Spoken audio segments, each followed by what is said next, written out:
Ditanya lagi, man rabbuka, siapa Tuhanmu? Kaget. Langsung dia bilang, ketuhanan yang Maha Esa.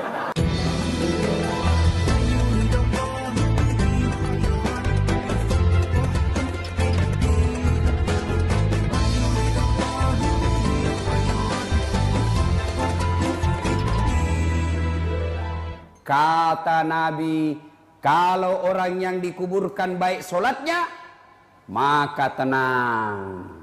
Datang malaikat ditanya, man rabbuka, siapa Tuhanmu? Tiba-tiba solat berkata, mundur kau. Sekarang saya yang jaga kamu. Selama kau hidup kau rajin pelihara saya. Sekarang solatmu saya yang jaga kamu.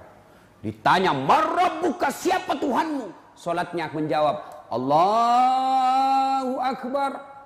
Malaikat heran, jago nih.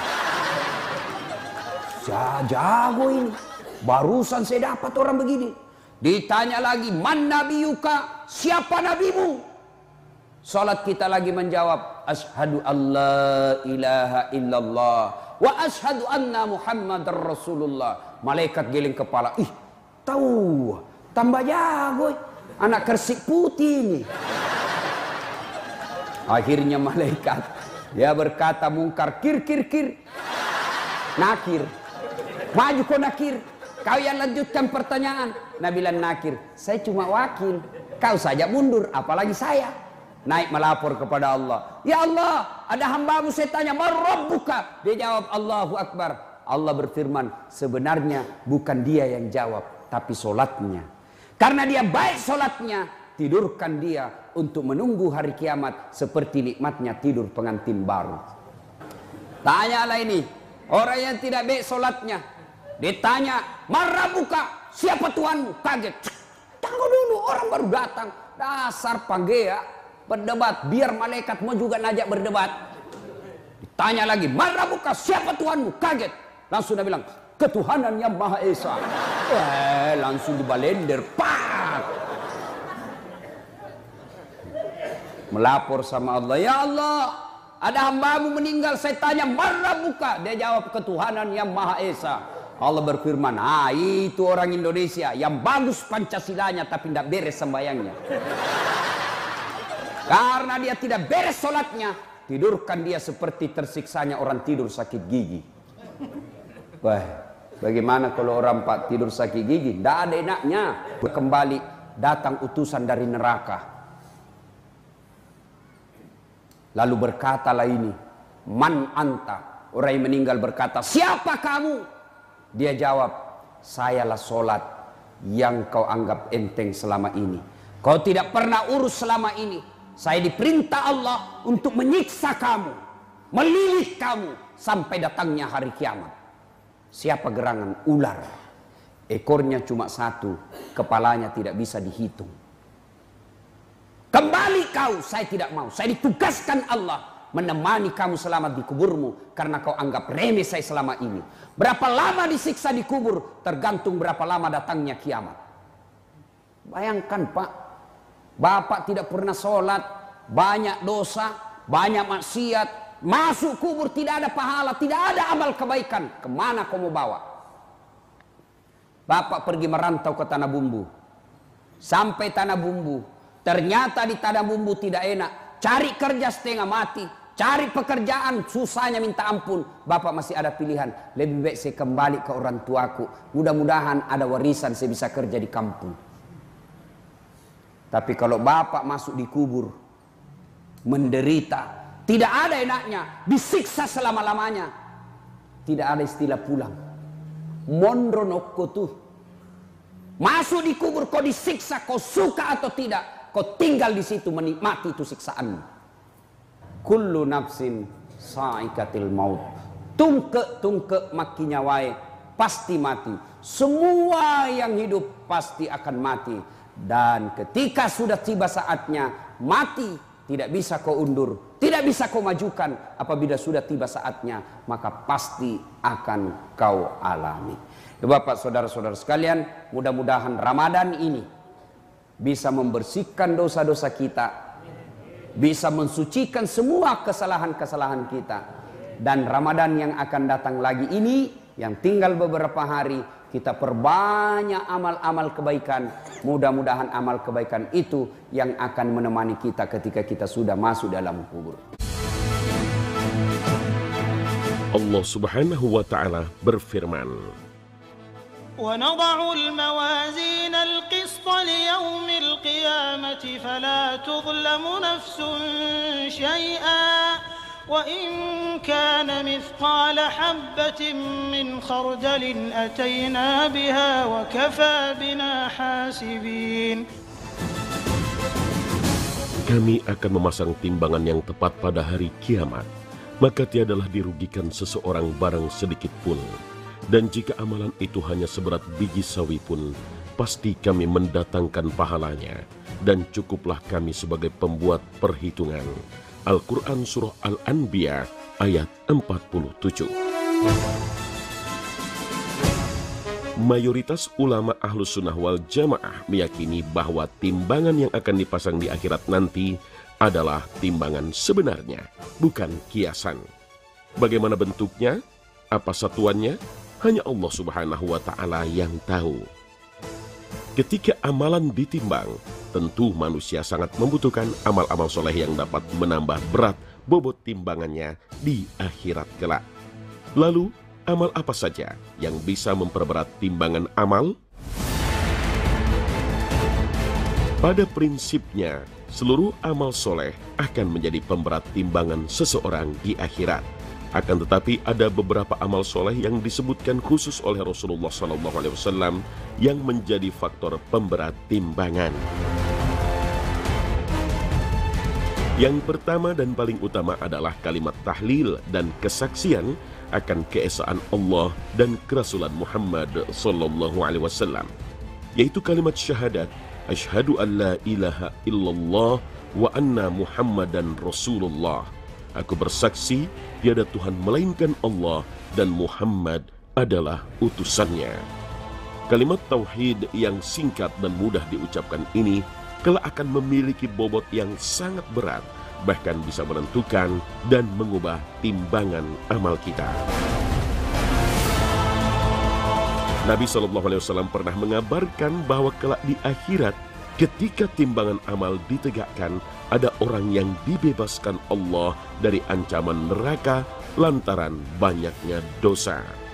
Ketika dosa-dosanya diperlihatkan pada catatan amalnya, dia melihat hampir seluruh catatan amalnya buruk, sehingga ia putus asa tidak akan selamat.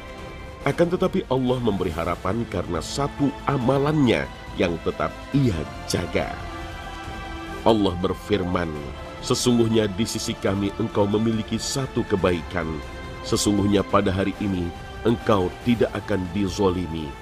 Kemudian dikeluarkan sebuah kartu yang bertuliskan, Asyhadu an la ilaha illallah wa asyhadu anna Muhammadan abduhu wa rasuluhu. Aku bersaksi bahwa tidak ada yang berhak diibadahi kecuali Allah, dan aku bersaksi bahwa Muhammad adalah hambanya dan rasulnya. Namun orang itu tidak punya harapan. Menurutnya, apalah artinya kalimat itu jika dibandingkan dengan amalan buruknya yang memenuhi catatan amal. Namun apa yang terjadi sungguh mengejutkan. Ketika kalimat tauhid itu ditimbang dan diletakkan di salah satu daun timbangan, dan seluruh catatan amal keburukannya diletakkan di daun timbangan satunya, ternyata timbangan tauhid itu jauh lebih berat. Inilah yang ditegaskan oleh Rasul SAW. Tidak ada sesuatu pun yang bisa mengalahkan beratnya nama Allah. Hadis riwayat Tirmizi dan Ibnu Majah. Oleh karena itulah, kalimat tauhid yang menjadi kesaksian kita terhadap keesaan dan keagungan Allah ini hendaknya tidak dirusak dengan perbuatan yang mengarah pada kesyirikan. Karena hal itu bisa merusak tauhid yang sangat memberatkan timbangan amal kita di akhirat. Amal soleh lain yang bisa menjadi pemberat timbangan di akhirat kelak adalah akhlak yang baik. Akhlak ini bisa berupa ucapan yang baik, senyum ketika berjumpa orang-orang, lemah lembut dan toleran, menyambung silaturahim, dan berbuat ihsan. suka menolong, dan tidak mengganggu orang lain. Bahkan beratnya timbangan akhlak ini bisa menyamai derajatnya orang yang rajin puasa dan sholat. Rasulullah SAW bersabda, tidak ada sesuatu amalan yang jika diletakkan dalam timbangan lebih berat dari akhlak yang mulia. Sesungguhnya orang yang berakhlak mulia bisa menggapai derajat orang yang rajin puasa dan rajin sholat. Hadis riwayat Abu Daud dan selainnya. Dan orang yang paling berhak menerima perlakuan baik kita adalah orang-orang terdekat kita sendiri, seperti orang tua, istri, dan anak-anak. Nabi SAW bersabda, orang yang paling baik di antara kalian adalah yang paling baik terhadap istrinya, dan aku adalah orang terbaik terhadap istriku. Hadis riwayat At-Tirmizi dan Ibnu Majah. Amalan yang ketiga yang dapat memperberat timbangan kebaikan di hari kiamat adalah zikir mengingat Allah. Zikir seperti apa? Rasulullah SAW mengajarkan dan mengabarkan dalam sabdanya, dua kalimat yang ringan di lisan namun berat di timbangan dan disukai Ar-Rahman, yaitu Subhanallah wa bihamdihi Subhanallahil azim. Maha suci Allah dan segala puji baginya, Maha suci Allah yang Maha Agung. Hadis riwayat Bukhari dan Muslim. Maka siapapun yang ingin menambah bobot timbangan kebajikannya di hari kiamat, hendaknya ia memperbanyak mengucapkan kalimat ini. Wallahu a'lam.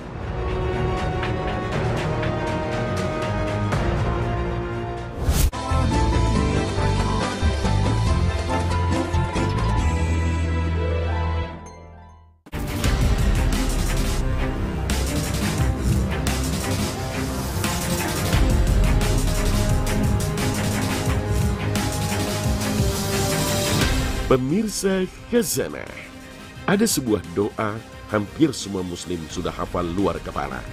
Doa ini jika dibaca seorang mukmin maka sudah mencakup seluruh kebutuhan dan keinginan seseorang. Semua yang dibutuhkan dalam hidup di dunia dan semua hal yang dibutuhkan urusan akhiratnya. Karena itulah doa ini disebut doa sapu jagat. Doa ini adalah Rabbana atina fid dunya hasanah wa fil akhirati hasanah wa qina adzabannar. Ya Allah, berikanlah kepada kami kebaikan di dunia, berikan pula kebaikan di akhirat, dan lindungilah kami dari siksa neraka.